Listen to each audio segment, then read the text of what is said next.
all waiting for Sadhguru right now.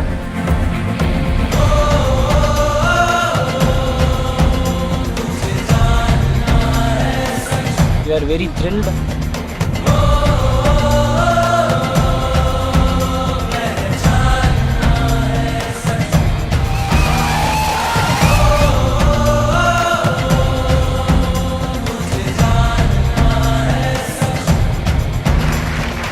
So, before they ask the 700 questions, I would like to just explain myself a bit, why we are doing this Youth and Truth. It's a very common thing for me. Thousands of people have asked me this question. When they go through programs or they spend some time with our variety of exposure with Isha, one question that keeps coming back to me is, "Oh Sadhguru, where were you when I was 25? If I had met you when I was 20, I would have done this, that, but now you came when I'm 60. These kind of questions have come to me in thousands. So I thought I will step out and meet all those people who are below 25 years of age, and that's why I'm here. That's why this Youth and Truth. Because what we call as youth must understand this. In terms of our life is just a certain combination of time and energy. Time is slipping away for all of us at the same pace. Energy-wise, when you're youthful, you're at the peak of your energy. You may not understand what I'm saying, you just have to pay attention to other people, not me, I'm younger than you. Other people who are of a certain age, you will see they don't have the same energy as you have, because it is only in that phase of life which we call as youth where you have the maximum amount of energy. When this energy is there, because life is energy, when this energy is there, if there was clarity and balance, phenomenal things would have happened. The biggest problem with youth is always that there is too much energy, not enough clarity and balance. So we thought in some way if we can contribute to bringing clarity and balance to the youth of this nation, and then we are taking it globally after we go through India, I think we could have a fantastic generation, because if the next generation after us is not in some way better than us, I think it's a wasted generation. At least one notch better than us you must be, and the next generation that comes must be better than you. Only then human civilization has some sense, otherwise there is no sense. So, it is in this endeavor, but do not think any particular question is too frivolous or irreverent or something. You can ask whatever you want. Sadhguru, before we proceed to the questions, we would like to introduce ourselves. Yes, ma'am. So, I'm Kavya. I'm studying my 4th year architecture in School of Architecture and Planning. Good evening, everyone. I'm Swatika. I'm doing my 3rd year in School of Architecture and Planning. At the end of this, she's going to mimic me. Good evening, everyone. I'm Akash, studying 4th year BE Industrial Engineering, CEG.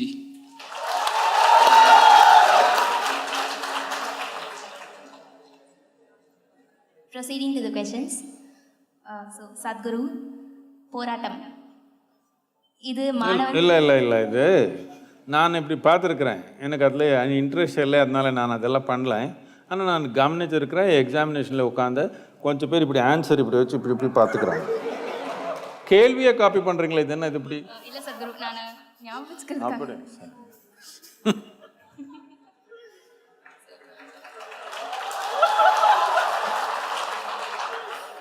போராட்டம் இது மாணவர்களாகிய எங்களோட ஒரு ஆயுதமாக நாங்கள் கருதுகிறோம். இப்போது ஏதோ ஒரு அதிருப்தி எங்களுக்கு சமூகத்தில் ஏற்படுதுன்னா அதை போராட்டம் மூலமாக தெரிவிக்கிறோம். ஆனால் இது மட்டும்தான் வழியா? போராட்டம் தவிர வேறு எதுவும் வழி, அதிருப்தியை தெரிவிக்கிறதுக்கு வேறு எதுவும் ஒரு நல்ல வழி இருக்கா? தமிழில் பேசணுமா நான்?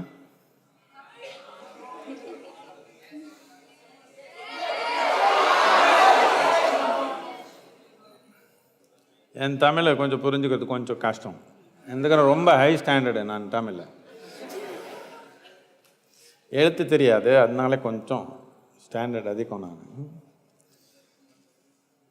போராட்டம்னா தமிழில் என்னென்ன இருக்கோ அதில் சும்மா உட்கார முடியும், அமைதியாக உணவு சாப்பிடாம உட்காந்துக்க முடியும், கல் வீச முடியும், பஸ் எரிக்க முடியும், யாருனால வெட்ட முடியும், எல்லாமே போராட்டம் தானே. எது பற்றி சொல்கிறீங்க? இப்போது கவர்மெண்ட்னே எடுத்துக்கலாம். ஏதோ ஒரு விஷயம் அவங்க செய்கிறது நம்மளுக்கு பிடிக்கலை, அவங்க செய்கிறது நிறைய பாதிப்பை ஏற்படுத்துது அப்படின்னும் போது அந்த விஷயத்தை ஒரு அதிருப்தியாக ஒரு நல்ல முறையில் யாருக்கும் பாதிப்பு ஏற்படுத்தாமல் நடத்துறது, அந்த விதமான ஒரு போராட்டம் தான் சொல்கிறேன். சரி, இது நம்ம ஜனநாயகம்னா இதில் பலவிதமான கருவி இருக்குது. எது நமக்கு சரின்னு தோணலையோ அது வெளியப்படுறதுக்கு பலவிதமான கருவி இருக்குது. அந்த கருவி செயல்படலைன்னா அது லீகல் கோர்ட்டு மூலமாக கூட போகிறதுக்கு வாய்ப்பு இருக்குது. ஆனால் நாம் எப்படி பண்ணுறோன்னா, நாம் யார் எதுக்கு கவனம் கொடுக்க மாட்டோம். அது கோர்ட்டுக்கு போயிடுது, யாரோ சண்டை போட்டுக்கிறாங்க, யாரோ ஒரு வெஸ்டட் இன்ட்ரெஸ்ட் இருப்பாங்க, அவர் தான் கோர்ட்டுக்கு போகிறாங்க. சாமானிய மக்கள் அதெல்லாம் கவனிக்கவே இல்லை, ஏதோ நினச்சிக்கிறாங்க. கோர்ட்டுக்கு போய் நமக்கு எதிர்முறையாக எப்போ வந்துடுச்சோ ஜட்ஜ்மெண்ட்டு, அப்போ போய் ரோட்டில் நாம் போராடுறோம். இது கொஞ்சம் சரியில்லை. என்னத்துக்குன்னா, கோர்ட்டில் ஜட்ஜ்மெண்ட் வந்தப்போ நமக்கு பிடிக்கலன்னு என்ன அர்த்தம்? அப்படின்னு அடிப்படையான சட்டம் ஒடிக்கிறதுக்கு முயற்சி பண்ணுறோம்.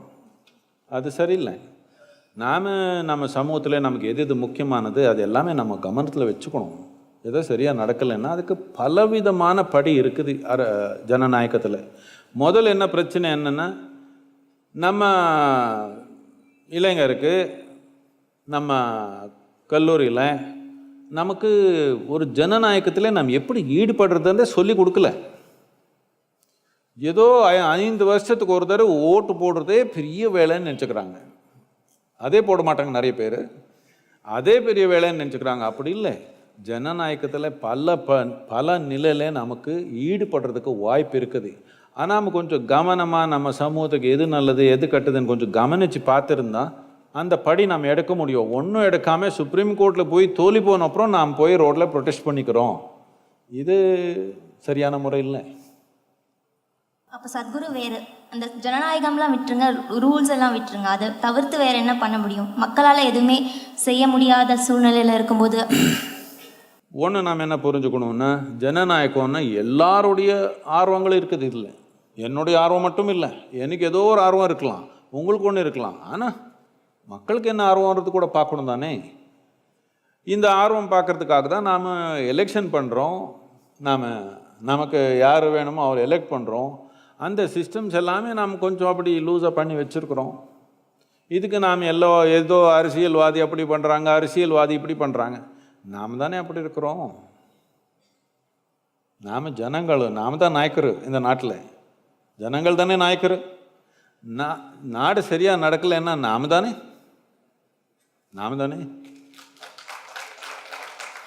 ஆனால் நமக்கு அந்த பொறுப்பு எடுக்கிறதுக்கு ஆசை இல்லை, அதனால கை காட்டுறோம் அவரான்னு.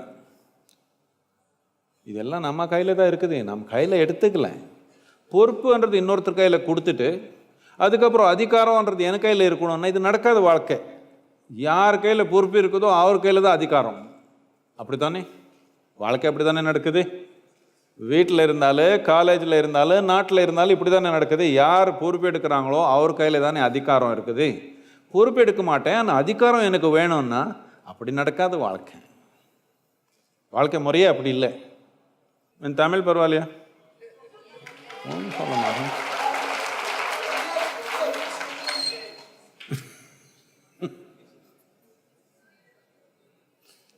Anna University promotes a lot of sports.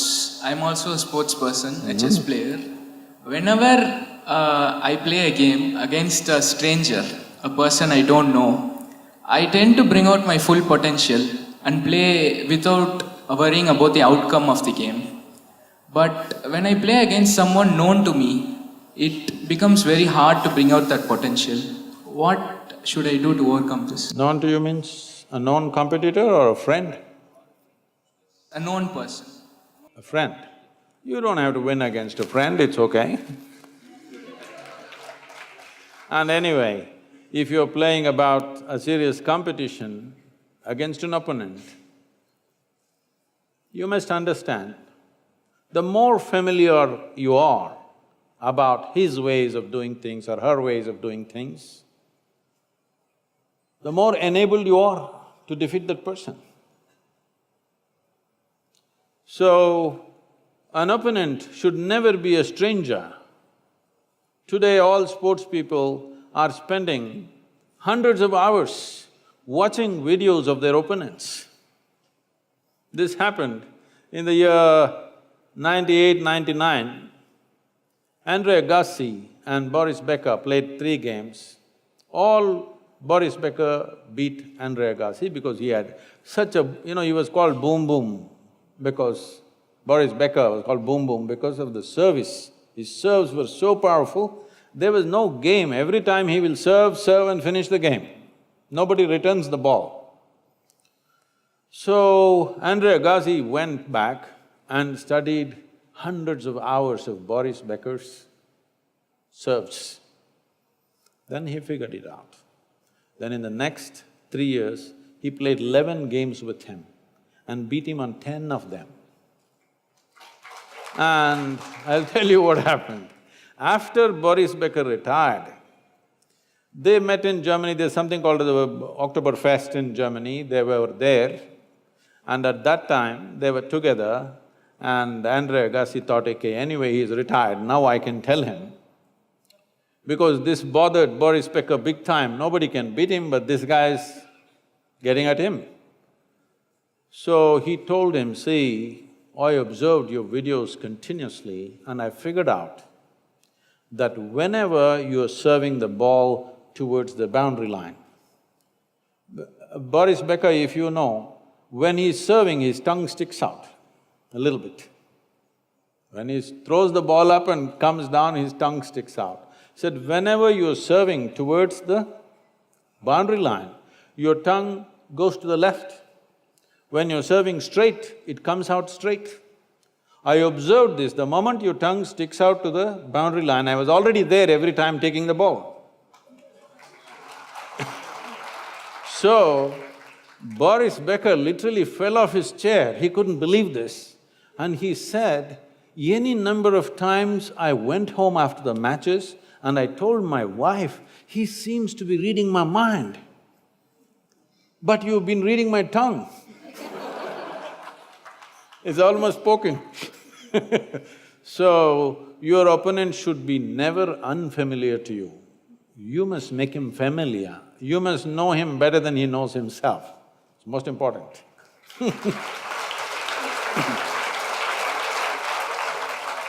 Sadhguru, nowadays there is a small gap between parents and youngsters. Small gap, Then you are a very good girl. You must be a very good girl. That's a small gap. Otherwise, big gap, huh? Hello? Small gap, big gap, huh? Big. So நம்ம எல்லாத்தையும் parents கிட்ட share பண்ணுறதில்ல. அவங்க நம்ம மேலே எவ்வளோ அக்கறையாக அன்பாக இருந்தாலும் குறிப்பிட்ட விஷயந்தான் ஷேர் பண்ணுறோம். அதே நேரத்தில் இவ்வளோ கேரிங்காக இருக்காங்களே இவங்ககிட்ட இது மறைக்கிறோமே அப்படின்னு சொல்லிட்டு ஒரு கில்ட்டி ஃபீலிங் இருக்கும். So what can be done to bridge this gap between parents and youngsters? Oh, well, it's a popular question, huh? See, are you doing something criminally wrong? It's something you must look at. Otherwise, as young people, you're doing something which you think is absolute secret, but parents did this 35, 40 years ago. Hello? They did. They were also thinking they are the first generation doing these things. So, one thing is, this is something I've been constantly telling the parents, see, stop being a parent. Nobody needs a parent after 8, 10 years of age. After that, people need a friend. Your parents should have become the closest friend in your life because When you have confusions and troubles, you want to go to the friend, not to your boss. So unfortunately, generation after generation, they make the same mistake. That the moment they have children, because they have children when they don't know what the hell is happening with themselves, first of all. So they are also terribly confused just like you. Because they're confused, the only way is act forceful like a boss. And with this, the relationship becomes far away. Though it's not that there's no love, there is love, but there's no relationship. There's a strange relationship. There's a lot of love, but no relationship. Because relationship needs… See, love can happen within your heart. Love can happen because somebody is yours. But relationship won't happen without responsibility and inclusiveness. You have to include somebody, otherwise a relationship will not happen. So unfortunately, a whole lot of people fail to do this, but if they don't know, aren't you mature enough to do that? Why don't you do it? Reach out and make friends with them. Yes, initially they'll be surprised, but then they will love it. Yes, they will.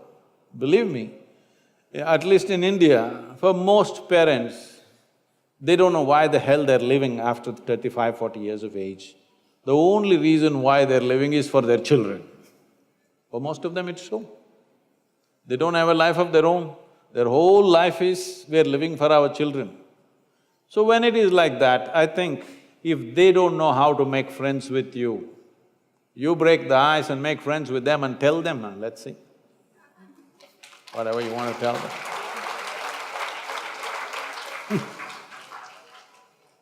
Sadhguru, in my school and college days, I've seen that a lot of highly intelligent people, they tend to keep to themselves. They tend to not do the normal things that people do to be happy. Like, they don't go out, they don't chill, they don't party. They tend to just be concentrated in their work. But are intelligence and happiness tied in any way? See, there are many kinds of pleasures in life. There are physical pleasures, there are biological pleasures, there are intellectual pleasures, there are pleasures of deeper intelligence, there are pleasures of emotion, there are pleasures, enormous pleasures of consciousness. So, someone who is enjoying the pleasure of their intellect or intelligence, for them, what you think is chill in a pub or whatever doesn't make sense to them, because they're enjoying something else. Once you have come here as a human being, your biology is not the front end of your life. Maybe when you're 18, 20 you think so, but you will see it is not so. For every other creature, their biology is the most dominant part of their life. Once you come as a human being, there is an enormous intellect, there are other dimensions of intelligence, emotion, consciousness. So, some people can only enjoy what's physical, some people have intellectual pleasures, some have other dimensions of pleasures. So just because they are not doing what you think is fun, this doesn't mean they are not having fun, it doesn't mean you're playing chess. Somebody else thinks it's nonsense. A whole lot of people think, I'm sure, moving pawns all your life. But you may be having a very intense level of pleasure in just moving a pawn in a brilliant way, yes? So, what kind of pleasure one is involved in may be different, and it should be so. If everybody is into the same thing, that's a dumb society. Sadhguru, we are a generation of attention seekers. Oh, you? I think most of us would agree with this. Expressing our happiness, our sadness, the details of what we did today, the food we ate, the people whom we met, and posting them on WhatsApp, Facebook, Snapchat, Instagram, etc., etc. So, this expression of this expression, particularly our problems and the state of us being sad. Rather than seeking a solution, speaking to a friend, we tend to post it and then tell the whole world out loud that we are sad. So, is this expression of us on social media wrong? And also the attention seeking. Is this expression of us on social media and the attention seeking wrong? It's not about right and wrong, it is just that at this stage in your life, today, you say something, good or bad, doesn't matter. We don't even want to judge it's good or bad, something private. But you must understand this, particularly with digital media, the damn thing stays for your lifetime, okay? If you wipe it off your Facebook, somebody else will be storing it somewhere. And this may come and confront you somewhere when it is not necessary after 20 years in your life. Yes? So today what you are may be embarrassing for you after 10 years' time. So, well, this social media is a phenomenal tool in our life. Never before this was possible that human beings could communicate like this. But what are we communicating? I think little more thought is needed. You take a selfie with your ice cream and do this and do that. I'm not saying it's right or wrong, just a bit flaky. And tomorrow you may be embarrassed of your own flakiness. If you're not, it's okay. I'm not saying you should do it or should not do it, but little more judiciousness would stand by you through the length of your life, because today what you do should not come and confront you much later. You should be able to, you know. Sadhguru, when certain youngsters face problems or difficulties like failures, breakups, loss, etc., a few go for drugs or alcohol instead of solving the problem and finding solutions. So I want to know, what is that one hope a person can cling on to even when he is fully shattered from within? Oh, so many broken hearts here who are clapping their hands.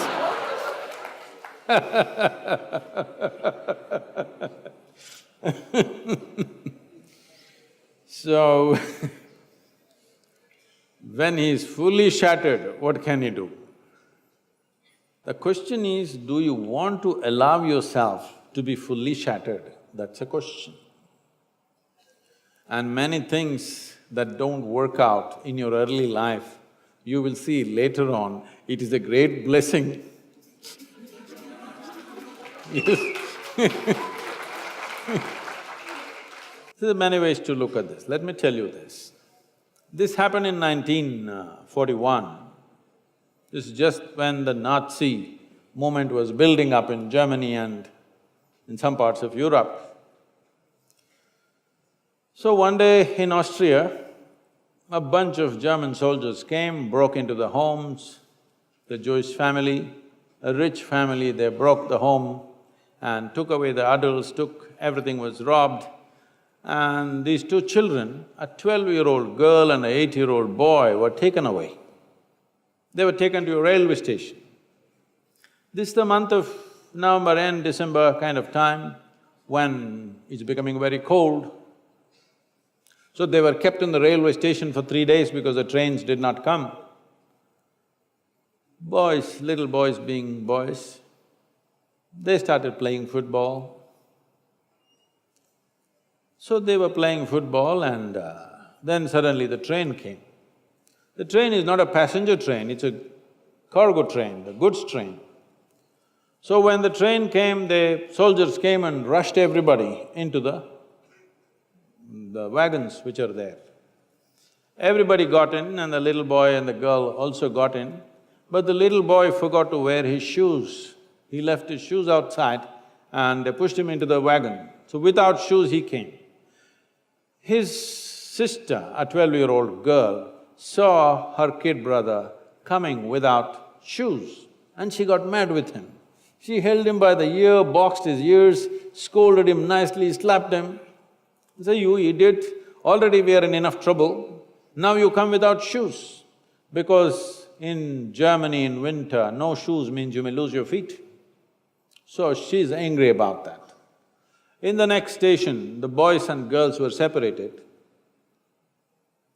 After 4 years, after the war was over, she came out of the concentration camp to find 17 members of her family, including her little brother, all had vanished. No records, no sign of them, they just evaporated. At that time, the only thing that bothered her was the last few things that she said to her little brother. She loves her brother, but the last few things that she said to him were such terrible things, it rang in her mind and troubled her. These are the last things I told my brother, and after that I'm never going to see him, he's gone. So she took a vow, if I speak to anybody in my life, I will speak in such a way, if this is my last word, I will not regret. This one thing transformed her life in such a way. She went on to United States, she died in 2006, she did some phenomenal work, built a hospital somewhere near Chicago, I think. She lived a fruitful life. I'm saying, even if you're put through the most horrible situations, either you can come out using that experience as a better human being, or you can use the experience to become a horrible mess. So whenever something hurts you, there are two options. You can either become wounded or you can become wise. This is the choice. The more things hurt you early on in your life, the wiser you should have become, isn't it? But unfortunately, most people become wounded. This is simply because they just need an excuse to turn their own intelligence against themselves, that's all. Especially if the world around you turns against you, is it not very, very important that your intelligence stands up for you?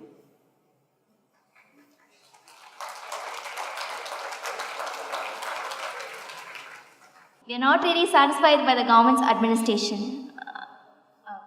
I think most of us will agree with this. And so, for example, speaking of Chennai city, it has got a very beautiful landscape, but the city's sewage system and the waste management system, it's a problem. It's an issue that has to be addressed. It's the responsibility of the government to frame a system that works well. So it's our responsibility now when we become the future leaders. So what should we do that the present leaders lack, and how can we improve from them, and how can we be better leaders? Oh, I thought you asking me a politically loaded question but you softened it up very nicely. Yeah, I'm not trying to be playing with words, but fundamentally we must understand that in many ways, we only get the leaders we deserve. This may be hard to digest, but that's the fact. I'm asking a simple question. How many of you ride a motorcycle or drive a car or something? Hello? Okay.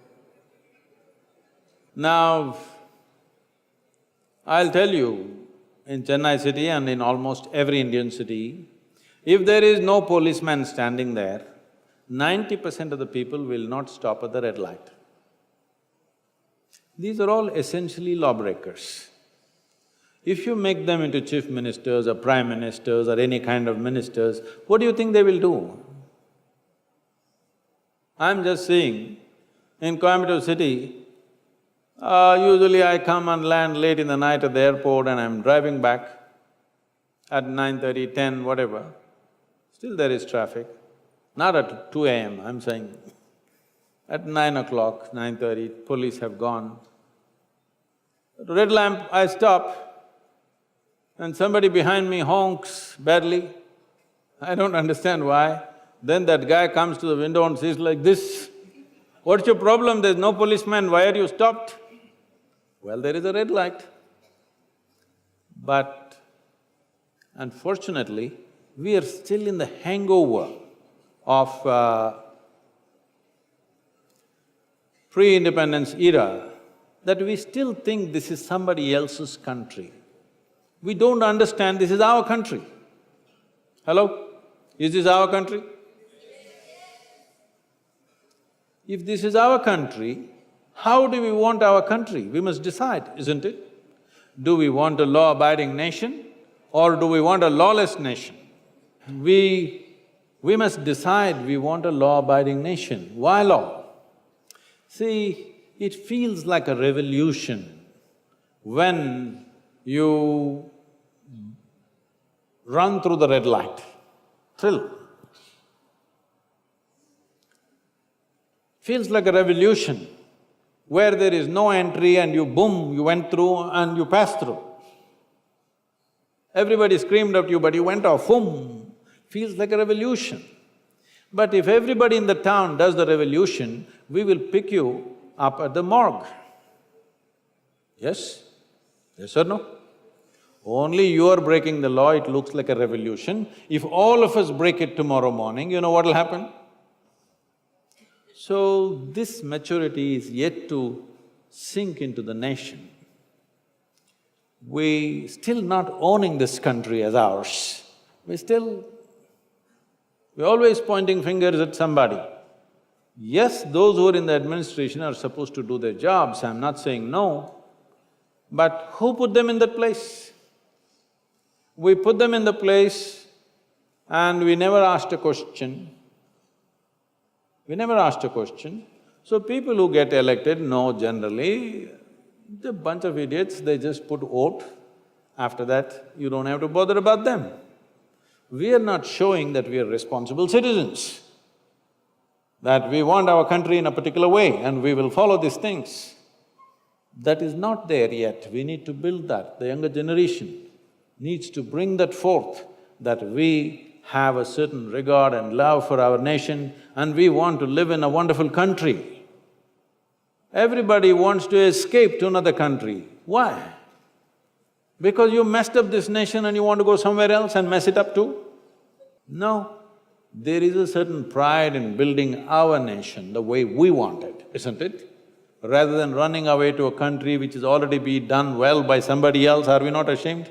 I'm not saying you should not go abroad, but I'm saying you should not be running away from this country. If you have something to learn, if you have something to contribute, you have something to do, you go to another country, that's not the problem. But you should not be running away from India, isn't it? You should not be running away from India because that means you're a shameless person. You mess up everything here and you go there. No, let's make this into a great nation, why not? We are supposed to be the youngest nation on the planet. Nearly 52 or 53% of the population is below 30 years of age, with so much energy, with such young people, which no nation has. Can't we transform this nation in the next 5 to 10 years?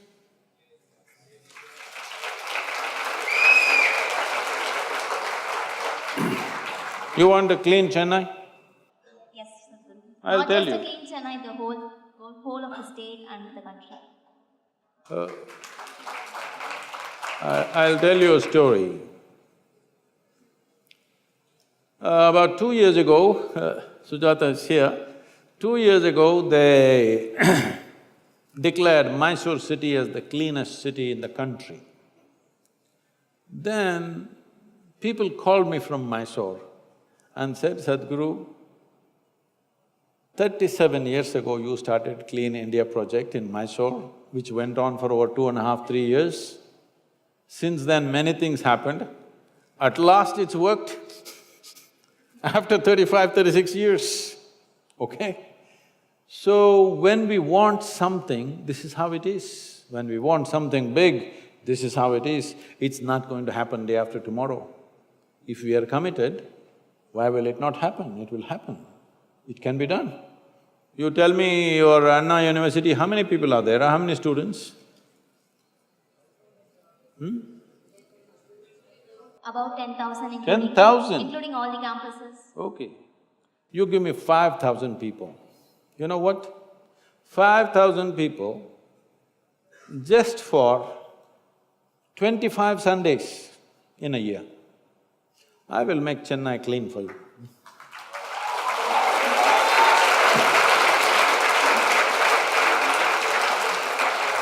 But getting that 25 Sundays from 5,000 people, you will see how much trouble. Really? You and me start off with a broom, they will go to the cinema Sunday afternoon. This is the problem with the country, we need to change this. This is what my whole work is, to produce those committed people. When they stand up for something, they will stand up for life and make things happen. We need to build such people in this country. Sadhguru, adding to this, so the whole thing, I think I'm perceiving it as it's our responsibility. So the word responsibility, I think it's not yet instilled in our minds. So how to make everyone sure, how to make everyone learn that we are responsible for our nation, we are responsible for our actions and whatever we are doing. See, this is very fundamental. If we do not understand this one thing, then we are messed up. One reason why we are messed up is because one thing is there are political activists who are always telling you, somebody else, the chief minister, the prime minister, some other bureaucrat, these people are responsible. And there are nice, pious, religious people, they all think God is responsible. Both these people are unfixable. Essentially, the movement that we call as inner engineering is essentially about moving the world from religion to responsibility. From looking up to looking inward, that if human beings do not explore the full depth and dimension of their potential, then human societies will not rise. This is a culture, this is a nation which has produced phenomenal human beings in the past, incredible human beings, geniuses, not one or two, in hundreds. But today, we are struggling for various reasons. One fundamental thing is we've been an occupied nation for too long, we become subservient, we don't see that this is our country, we are responsible for this, we still think we can blame somebody, there's nobody to blame. It's our nation. There are no English people. If the English people were here, we could have said it's because of these people. They are gone. If we make a mess out of it, it's ours. If you make a fortune out of it, it's ours. Sadhguru, people who are different in society, who take the road not taken, they are berated by society and hated. They are not accepted by the normal people. These people end up achieving in their lives, but they have to face a lot of problems along the way. Do we need a change at a societal level or an individual's level? See, if you're different, if you think you're different, I look very different from all of you. If you think you're different, first thing you need to understand is you learn to respect other people. They are different from you. But you think they're all bunch of idiots and only you are brilliant. Now they will trouble you, for sure, and they should. Hello? The moment you're a little different, you think you are the only brilliant guy here and everybody else is an idiot. So you think they will let it pass? They will make sure you pay the price, and you should. So I'm saying, especially if you think you're different, it's very important you learn to respect everybody else for what they are and learn some humility. Already you're a freak, When you're a freak, you must be a little, you know. See, that's why I'm always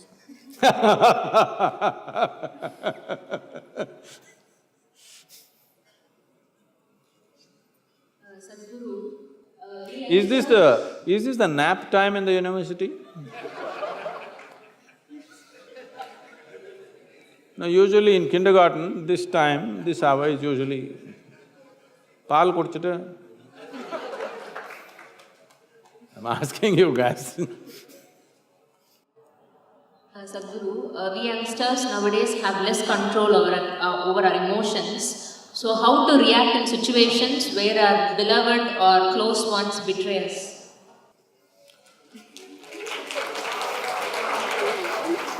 This girl is already heartbroken. See, somebody can betray you or you can think they will betray you only because you have unrealistic expectations of them.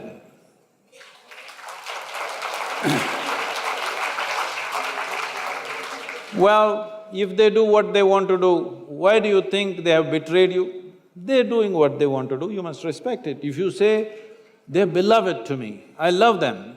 If you love a person, should you let them do what they want to do or should they do what you want them to do? No, for most people, love means you must do what I want. No, love means they can do what they want and we will love them, isn't it? No, you have this thing that if I love you, you must listen to me. No, if I love you, I want you to do what brings joy to you, isn't it? You change the concept of your beloved. But Sadhguru, I have a doubt regarding this. What if our loved ones are going in a way that's not good for them and we want to correct them and that's why we are telling them? Then you should have been the mother.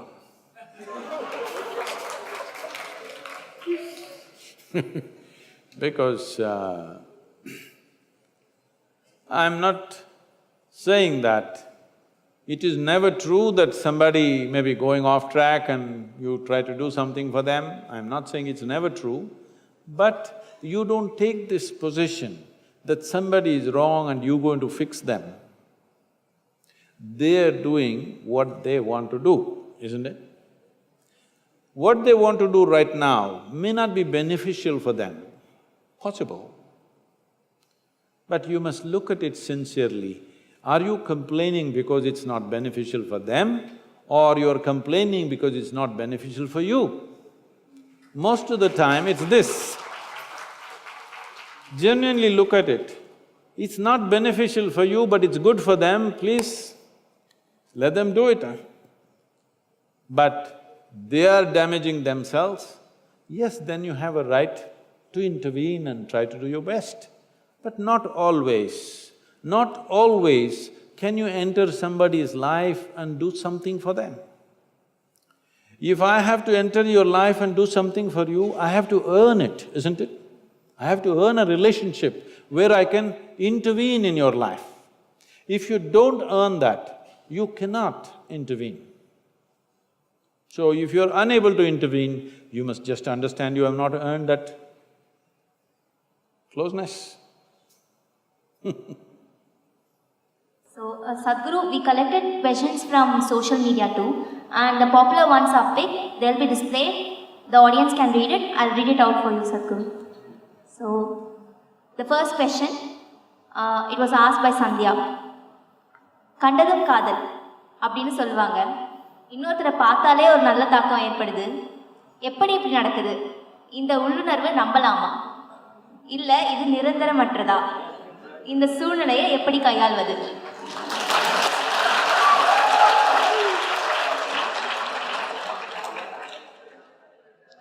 It means you're in a hurry. It means you're in a big rush. Well, you must understand this. There are many aspects to this, but these terminologies come from another time. Love as first sight is what you're talking about, right? Am I right? Yes. Love at first sight was happening very commonly at one time when the opposite genders would not have seen each other on a daily basis. You only got to see the girl when she was… this is the English scene I'm talking about, when the girl got into the carriage with her parents and you just looking and she just looked at you like this, boom, thunderbolt. Now she's walking with you, talking with you, studying with you. Now it'll take time. And it's good it takes time. More time it takes, the better it is. So, these kind of terminologies come from another time when there was no exposure between genders. The first girl you saw, boom. So, you may be drawn to a certain person, that is a different thing. But these things are essentially lack of exposure. If you have sufficient exposure, you will see, you will look at somebody carefully and you don't go boom like that. You'll take your time and it's good. It's good that you take your time to form proper, strong relationships that'll last. And see, you make a relationship in life because somewhere you think two is better than one, isn't it? Two may be better than one for you, but you may be a nuisance in the relationship. Yes. So, before you form any relationship of some gravity in your life, first thing is, just look at this one. Is this one good enough for everything in the world? Because youth is a time when you must build this one. Don't be in a rush to live. Don't be in a rush to live when you have to grow. In Tamil Nadu, in southern India, there is a certain wisdom among the farmers, mango farmers especially. If you plant a mango sapling, within 12–14 months when the season comes, it'll flower. But you will see farmer will go judiciously plucking off all the flowers, because if you allow it to fruit, it will come out with 1 or 2 fruits in the very first season. But if you do that, that particular tree will never grow to full size. So first 3 years, all flowers are taken off. Only when the tree has become strong enough, you allow it to come out with a fruit. So there is a time to grow and there is a time to live. Too early if you try to live, then you will see growth will not happen, because growth happens at a certain time very easily. Later on, not that it cannot happen, it'll become more difficult because life will engage you in many different ways. So when you're young, when you're studying, this is the time to grow on all levels, physically, mentally, emotionally, energy-wise. You must maximize yourself. Then you try to live. If you try to live too early, you will not become of much substance. If you are not of much substance, the person that you hold relationships with, if they grow well, they will look at you and wonder, why did I get trapped with this one? Yes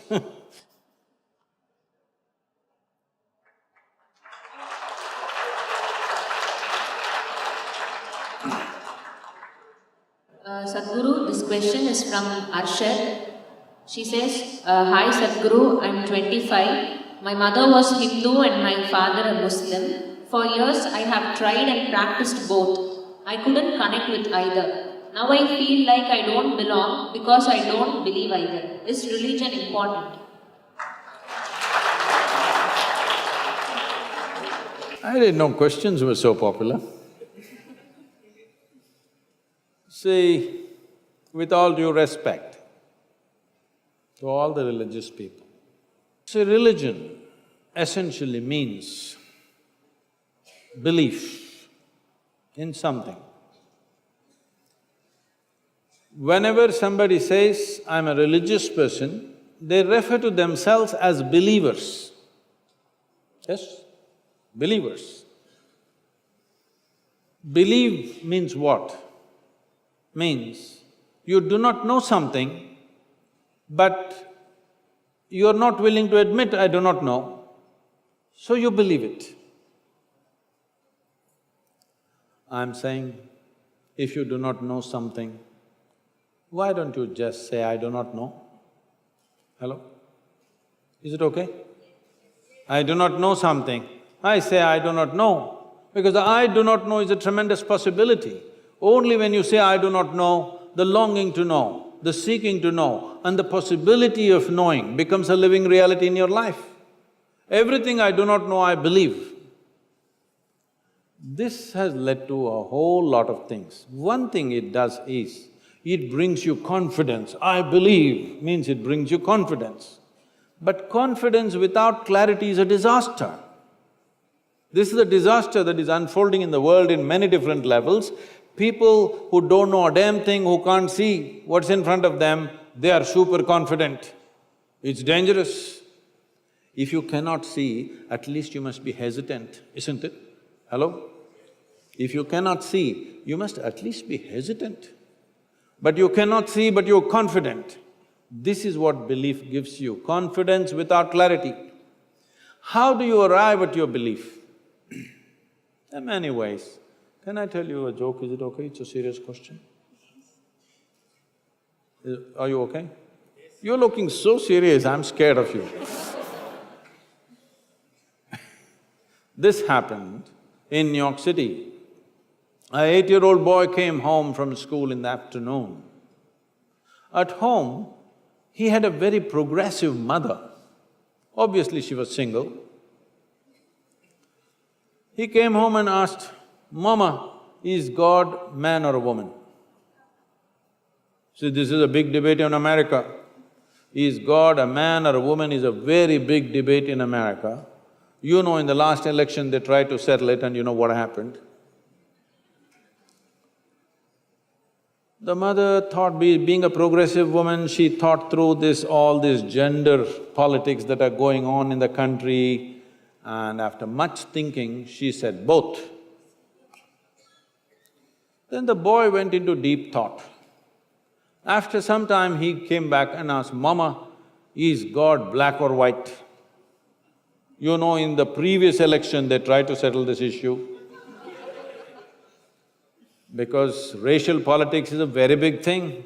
She thought through all the racial politics that are going on in the country. After much thinking, she said both. Then the boy went into profound thought.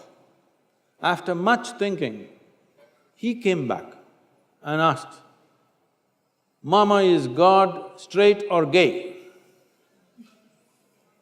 She thought through all the politics concerned with that aspect of life, and she said both. Then the boy jumped in joy, I got it, it's Michael Jackson.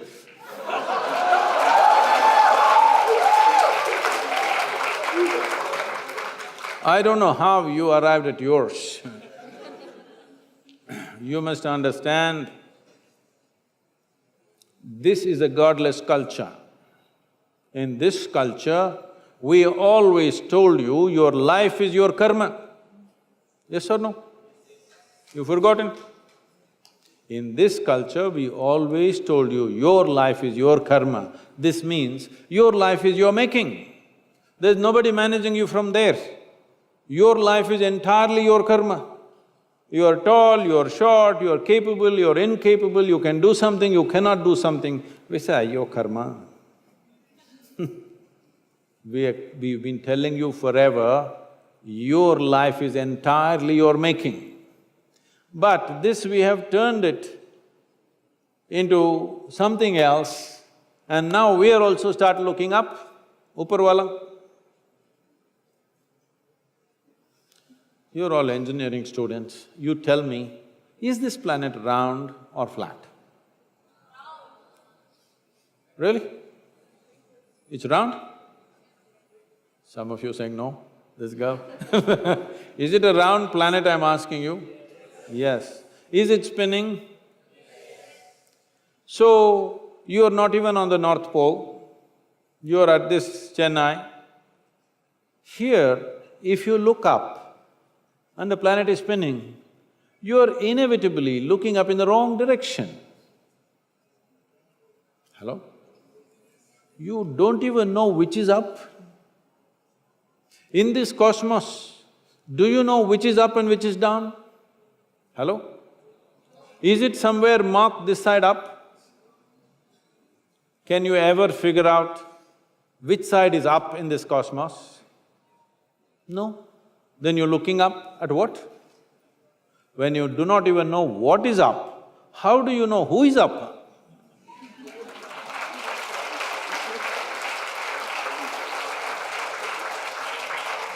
Does it mean to say, I created the universe? No. Obviously, before you and me came, everything was here, isn't it? So now, you must at least say, I really don't know. The problem is, somebody is a theist, somebody is an atheist. They are not different people, just different clothing, same nonsense. One person believes what he does not know in a positive way, another person believes what he does not know in a negative way. Both of them are believers of something that they do not know, isn't it? What is the problem with the human being? That you cannot admit, I do not know? It's so wonderful of you, so human of you to say, I do not know, isn't it? If you do not know, if you realize that you truly do not know, your intelligence will be always alert, it never sleeps. Always, every moment of your life. Even in your sleep, it'll stay awake if you realize, I truly do not know. This believing has made you just eat pongal and, just become lethargic. The world has become lethargic.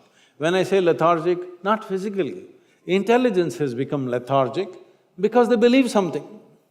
Everybody believes some nonsense. Can we be straight enough? The youth of this nation, I'm asking you, the youth of this nation, are we straight enough to say, what I know, what I do not know, I do not know? Is this okay with you? Yes. The youth of India, I'm asking you. Sadhguru, this question is from Kunal Galwani. From yogis of ancient times to popular movies like Interstellar, there have been stories and some seemingly real instances about time travel. Is time travel really possible? If yes, how can I make myself capable of time travel? You want to go back to the past or future? He didn't tell you. See, these things have been misunderstood very badly because science and mysticism is coming to you from Hollywood movies, unfortunately. In this culture, we've had people whom we refer to as Trikalagnanis. There are three dimensions of experience in your life. There is something called as past, which is a bank of memory within you. There is something called as present, which is a living experience right now. There is something called as future, which is the power of our imagination. So your life experience is happening between memory, present experience and imagination. The problem with most people is, these three things are not clearly distinguished in most human beings. This is why something that happened 10 years ago, you can still suffer, isn't it? Huh? Something that may happen day after tomorrow, you already suffer. What happened 10 years ago or even 10 days ago, does it exist right now? Does it exist right now? You talking terms with me or no? Hello? Does it exist right now? No. What may happen day after tomorrow, does it exist right now? No. So if you suffer something that does not exist, should we call you sane or insane? It's a question, don't clap. It's a disgrace. If you are suffering something that does not exist, is it sanity or insanity? How many people that you know, including yourself, are insane like this? They suffer things which don't exist. Nearly 99.99, isn't it? Happening all the time. So these are all idiots who are doing time travel.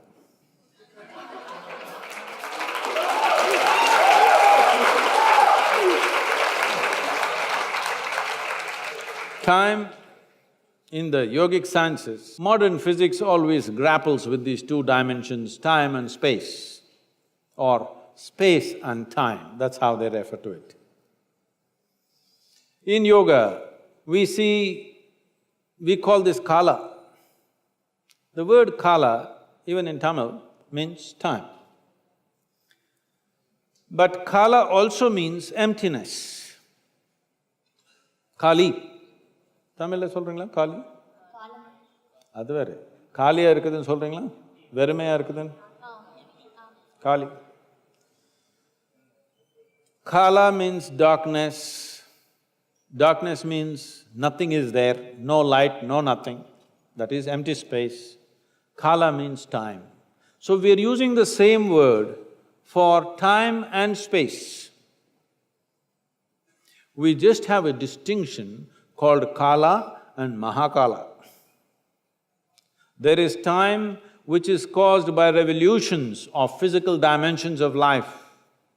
When I say revolutions of physical dimensions, everything that's physical is in a circular moment. Whether it's an atom or it's a whole cosmos, everything is in circular moment. The planets, the universes, everything. Everything that's physical essentially is in circular moment. So this is Kala, the time that you know because of rotation of physical objects. If the planet spins once, we call it a day. If the moon goes around, we call it a month. If the planet goes around the sun, we call it a year. This is the only way you know time. So time that you know is only by cycles. There is a time which is beyond physical nature, which is not because of circular motion of physical objects. This we call as Mahakala. Mahakala includes the space also. Generally in modern physics, the general understanding is because there is space, because there is distance, there is time. If you want to travel from point A to point B, you need time. But in the yogic sciences, from our experience, we see it like this, because there is time, there is a possibility of space. It's very beautifully put by Adiyogi, over 15,000 years ago. When these seven sages, his first disciples, asked him, what is the nature of this cosmos? Where does it begin? Where does it end? How big is it? He laughed and he said, your cosmos, I can pack it into a mustard seed. Very efficient packing, isn't it? He said, this entire cosmos, I can pack it into a mustard seed because it is only a consequence of time. The space and the distance is only a consequence of time. So we call people Trikalagnanis, and we also call people as Akalagnanis. That means timeless people, people who are timeless. Timeless means what? You're sitting here right now. If I make you sit here for another 6 hours, no, it doesn't take that much for you. If I make you sit here for another 2 hours, Sadhguru, at least water. Okay, drink water. Drink water means Sadhguru. That calls, okay, go and come. Another 2 hours, Sadhguru. Okay, we give you that. After that, you don't ask permission. Your body is cycles of time, isn't it? You don't have to look at the watch. If you observe your bladder, you know how much time? Yes or no? It's keeping time. So, your sense of time right now is only because of your physical identity. If you can sit here without any sense of body, then you don't know time. You've heard of people who sat for hours on end, days on end.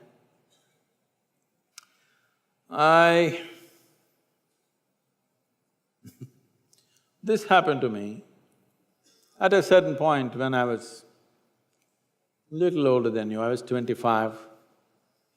I just sat in one place and suddenly I did not realize time. I thought it's 10-20 minutes, about 4.5 hours had passed. And I was like blowing with ecstasy. Then they started happening more often. If I just sat in one place and I think it's 2 minutes, hours, 7-8 hours have just passed away. One day I sat down and I thought it's maybe 25-30 minutes. I was sitting in a rural space around Mysore and when I opened my eyes, the big crowd, India being what it is, the garlands around me, people are trying to molest my feet. And I said, where the hell did you come from? Then they say, you've been sitting here for 13 days. I thought it's only 25-30 minutes. Only when I tried to open my legs, I found my knees were locked up. It took a lot of effort to straighten them. But in my experience, I thought it's only 25-30 minutes. But when I say this may be a little difficult to grasp. But have you noticed, on a particular day you were very joyful. 24 hours, poof, went off like 10 minutes. Is that so? Another day you're a little depressed. 24 hours feels like a lifetime. Yes or no? Time is a very relative experience. People say, how long a minute is depends on which side of the bathroom door you are. You go there and knock and they say, hey, just 1 minute, wait. 1 minute.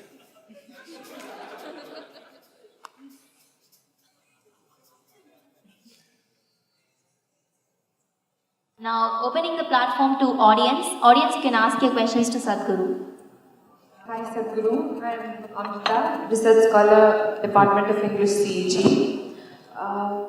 So it's been 1 year since you came to Chennai and we were all active participants in the Rally for the Rivers. So was it just an awareness, environmental awareness drive or was it much more? And have things changed since then? This was not planned, but I'm telling you. For Rally for Rivers, we were in Chennai on 10th September 2017. Today is exactly 1 year. This was not planned, somehow this fell like that. In 1 year, much more than we expected has happened. One thing is, we have formed a very eminent board where a former chairperson of ISRO, the Space Research Organization, is part of the Rally for Rivers now in the active board. There's a Supreme Court judge who's part of it.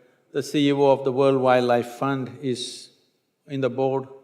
And the expert on Farmers Producer Organization, who is known as the father of FPOs, is with us. And the foremost water expert in the country, he is with us. So we have a fantastic board right now. On the ground, what has happened is, we presented this to the Prime Minister at the end of September 2017. I presented this document, which is about 760 pages of recommendations of different things that needs to be done with our rivers. I presented this to him around 6:15, 6:20 in the evening. At 11 o'clock next day morning, our office gets a call from the Prime Minister's office that they want a soft copy because Prime Minister has already formed a special group to address these issues. I thought, this is quick for a government. Then I requested that this should not go to the Environment Ministry. This must go to the economic planning body called Niti Aayog right now. Why I said this was, in the Environment Ministry there are any number of files like this will become one more file.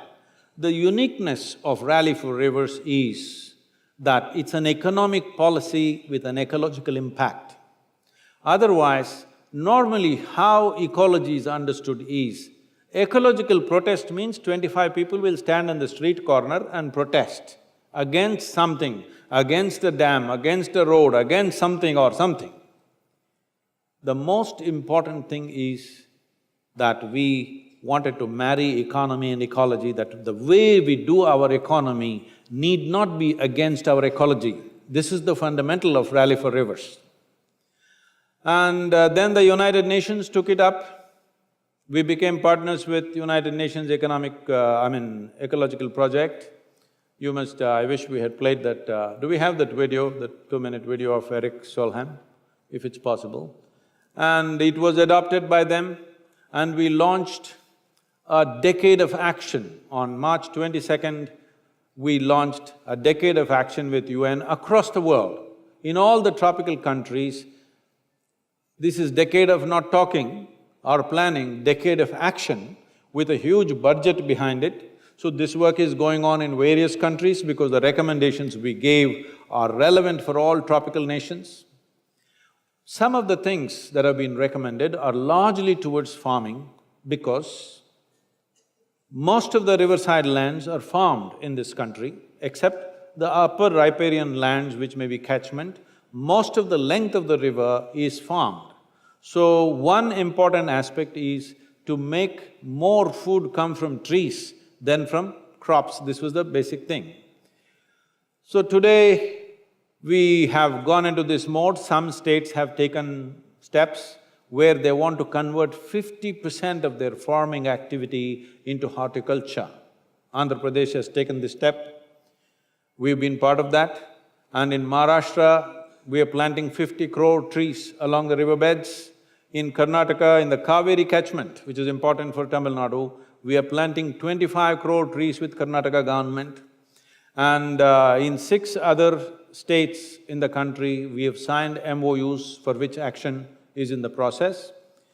And 84% of river water in this country is used for agriculture. So, how we use water for agriculture is an important thing. So one thing we came up with is integrated irrigation systems, micro-irrigation systems.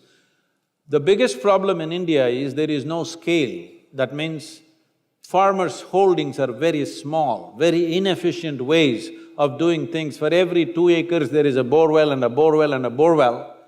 Water that was stored for 1,000,000 years is being pumped out without any sense of responsibility because every farm is… average holding is 1 hectare, 2¼ acres in this country. So everybody has a borewell. To what extent means, in Coimbatore area, which is a rich agricultural land where we are, I just met a farmer who's 27 years of age. He has 3½ acres of land. I asked him, what's your water source? He says he has dug 9 borewells in 3½ acres. 9 borewells means nearly 1 crore rupees. 1 crore rupees means, in 3½ acres, either someday he has to sell his land or run away from the village or hang from a tree. This is all the option is. There is no question of he earning 1 crore rupees, paying interest and paying back the money. There is no such possibility in 3½ acres. So we are driving our farming community in this direction. So we took up Yavatmal. Have you heard of Yavatmal? Maharashtra, anybody from Maharashtra? Yavatmal, you heard of Yavatmal? Where the Vagari river, 54-kilometer stretch of the river we've taken, Yavatmal is the epicenter of farmer suicides. Now with Maharashtra government, we produced our volunteers. I must tell you this, young people like you, many of them quit their very lucrative jobs, and when I gave a call, minimum 3 years, you must come. The only qualification I ask from you is never ask, what about me? For 3 years. Over 120 people landed up from 17 different states, and they are with us last 6-8 months. We have trained them in various aspects of river revitalization, and they prepared a detailed project report on the ground, meeting every farmer in the area. 7,600 families, every one of them have been met. And I have promised Maharashtra government, in 2 to 3 years' time, we will see Yavatmal doesn't have a single suicide.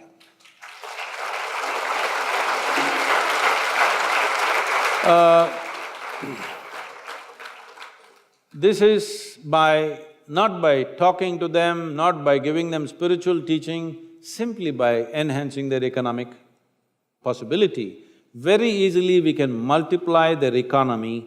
Each farmer can earn 3 to 5 times more than what they're earning right now within 3 to 4 years' time, maximum 5 years' time. It is over 1,000 crore project along with Maharashtra government, now various other agencies are joining up, and they have formed a special purpose vehicle to execute this project. The idea is to set up a large-scale module where successfully farmers' life can be transformed in a matter of 3 to 5 years. If modules like this come up in a few states, then it'll go like wildfire. Right now, we are looking at creating one module in the south, one module in the north, so that people can see there is economic success. Any amount of preaching and teaching is not going to work if we make an economically successful module which will also preserve our ecological wealth that we have in this country. That is the only way forward, and we have done this in small scale in Tamil Nadu and various other places, but now we are going for a major model there in Maharashtra. We could be doing another model in Karnataka. Karnataka is one state which has experimented with micro-irrigation in a big way. And we got 5,000 crores allotted for micro-irrigation this year, and central government has promised every year they will allocate 5,000 crores. But the problem is this, the scale is small. If farmers put micro-irrigation in their little farm, it'll work for 2 years and then it'll all go bad, it won't work. So we are looking how to take this investment off the farmer's hand, industry will invest, and farmers will only pay rent for the irrigation. One major revolution is possible in this, that is, right now farmers are going to the land every day. One thing is to assert, this is my land. He owns it, his father owned it, his grandfather owned it, but still every day he has to go there and prove that this is my land, otherwise somebody will start plowing into his land.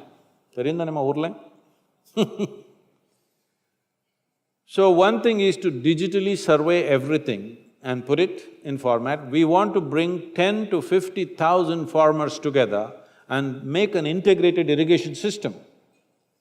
If you do this, the farmer need not go to the land every day. Another reason why he goes to the farm is just to turn on the pump. 60 to 65 days, if a farmer goes to his land, effectively he can grow 2 crops in a year. This means 300 days in a year, 500 million people, their hands will become free. If their hands become free, the amount of ancillary industry, art, music and variety of other things that you can do in this country will be phenomenal. This is what we are driving towards with Rally for Rivers, and also it's taken off very well with the United Nations and they're taking this up. You must see the way the Rally for Rivers document is appreciated in UN, you won't believe this, how they took it and how they embraced it the moment they saw it, because they wanted a plan where it is not ecology versus economy, it is economy and ecology together, complementary to each other. That's what is happening. Young people can stand up and volunteer for short periods of time in your vacations or whatever in this many areas where action is happening. Next year, if things go right with the Karnataka government, the political instability, if that thing goes well, probably in the next monsoon, we will be going for a major plantation in Karnataka, the Kaveri catchment area. It'll be very nice if Tamil people, young people from Tamil Nadu come there and volunteer and work in Karnataka, because the river belongs to the people who live along the river. It doesn't matter what language we speak.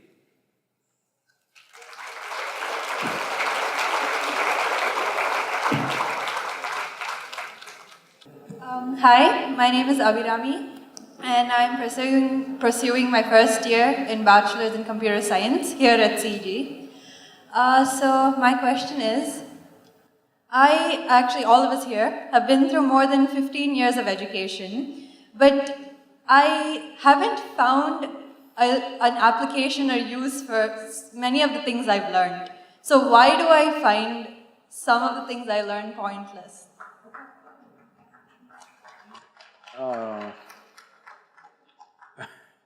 No, that should not be happening in an engineering college. I can understand that in a high school. Most of them are pointless. But in a technical school, that shouldn't be happening. But the important thing is our education system. I wouldn't say that so much about the technical schools like this, but largely our education system was created just to provide clerks for Her Majesty's service. There was no imagination behind it. Obedience was the most important aspect of our education system. This is why you have to just mug up a whole textbook and puke it there, and that's what's supposed to be excellence in education. I wouldn't say that about technical education, I think it's different. So, right now, we wrote a policy on textiles in India, we wrote a policy on the rivers and agriculture. Right now, we are busy writing a policy on education.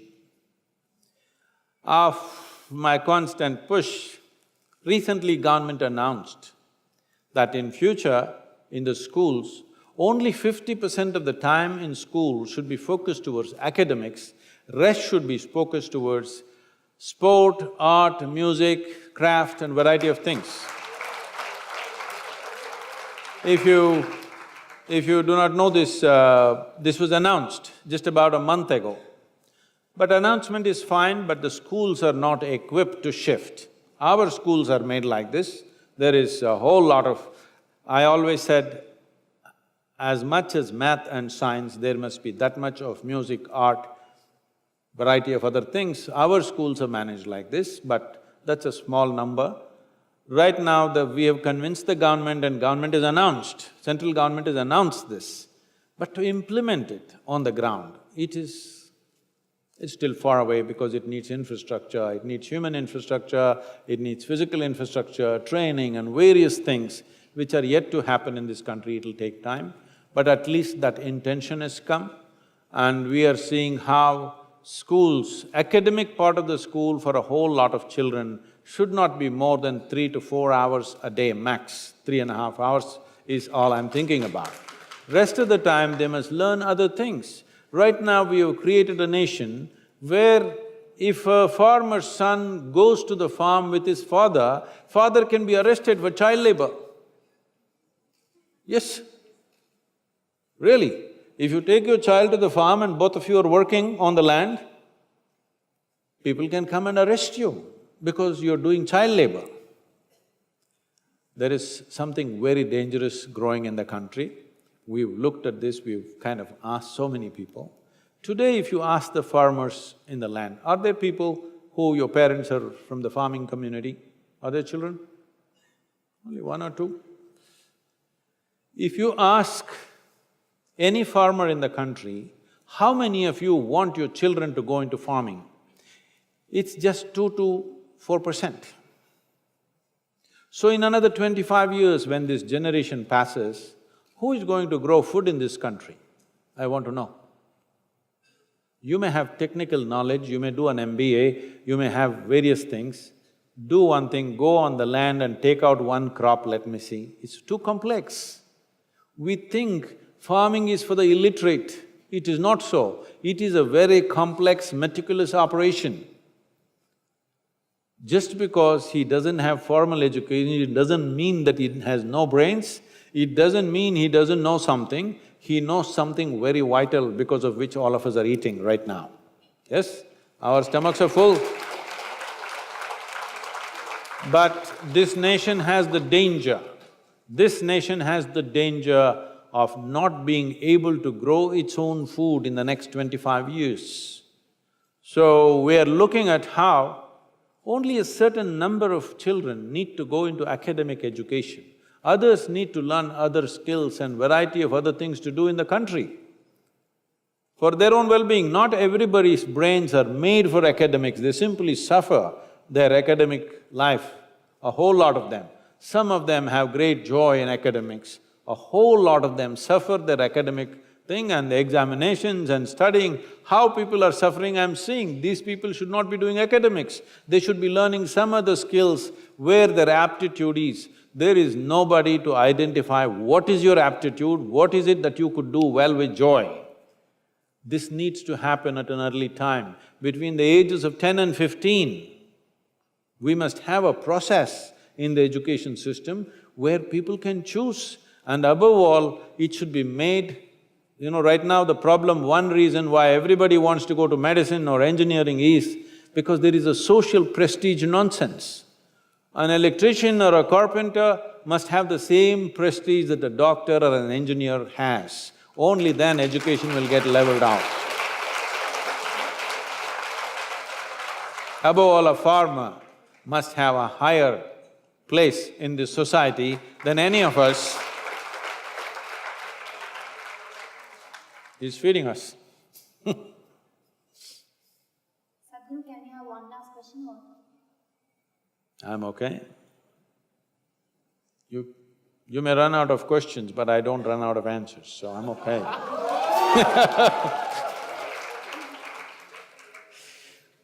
Good evening, sir. I'm Kaushik Aravind from College of Engineering, Gindi. My question is, இப்போ தமிழ்நாடுல ட்ரெண்டிங்காக இருக்கிற விஷயம் பார்த்தீங்கன்னா movie stars, top movie stars அவங்க prime time முடிஞ்சவொடனே டைரெக்டாக பாலிடிக்ஸ்க்கு வந்துடுறாங்க. நிறைய பேர் வரேன்னு சொல்கிறாங்க, ஆனால் வரமாட்டேங்கிறாங்க. But that is different.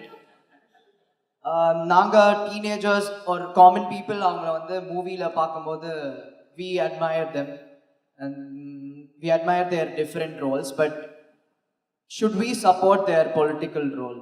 That is my question. Should we encourage them to perform that role? See, as we are a democratic nation, anybody can get into political life. Anybody can become a leader in this country. This is the fundamental right in a democratic process. Now, somebody may be… this has become, it's very cliched to even say this now. A tea seller can become a prime minister. This is a fantastic thing. This is a fantastic thing that in a country, somebody who sold tea on the railway station can grow to become a prime minister. But we are not electing him because he made good tea. We are electing him because we believe he can be a good leader. The same goes for the actor also. Because he is a good actor, you do not elect him.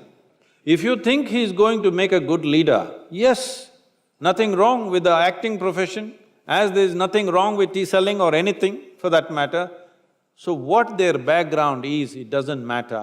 It's for you to take a judicious call whether these people will make good leaders or not. But because you like them in a movie, you make them into leaders in this country, no, that should not happen. But if you believe they will make good leaders, why not?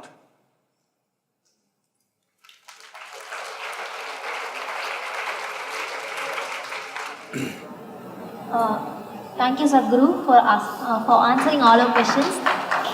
We feel privileged to have got answers from you, and there's a lot of clarity that we have now. It is… The spark you ignited in us will be carried on, I'm sure, and people will learn from this. Oh, carrying a spark is no good. If somebody gives you a spark, you must burst into a flame. Only then it's worthwhile, the spark, isn't it? If you carry just the spark, what's the point? Anyway, all of you, I want you to understand one thing. We are at a phenomenal time in terms of technology, in terms of empowerment that human beings have. Never before humanity was as empowered as it is today. Yes or no? Never before. But are we going to turn this empowerment into something phenomenal, or are we going to waste it using it for ridiculous things, the same technology and the possibilities. Above all, in this country right now, see, the only nation which managed to push nearly 1 billion people from one level of living to another in 50 years' time is China. But they did it forcefully, with lot of blood and gore and pain, lot of pain. But they pushed 1 billion people from poverty to a better level of living. Never before in history of humanity such a large population was ever moved in such a short span of time.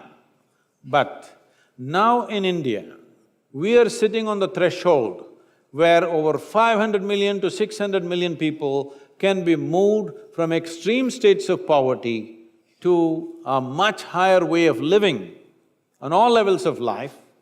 In the next 10 to 15 years' time, if you just do the right things, without guns, without blood, without torture, just through the democratic process we can do it. Never before, never ever before in the history of humanity, something like this has happened.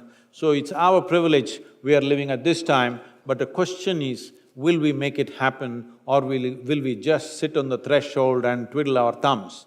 This is where we are right now. It's my wish and my blessing. All of us should use this empowerment that we have into a phenomenal process that of all the generations which have lived till now, we have the possibility that people can look at us as the greatest generation ever till now, at least till now, maybe not in future, we don't know who will come next, but till now, we have the possibility. Will we make it possible? Because always between possibility and reality there's a distance. It takes commitment and courage to walk that distance. I'm asking all of you, do you have the commitment and courage to walk that distance, make this into a great nation and a great contribution to the rest of the world? Thank you very much.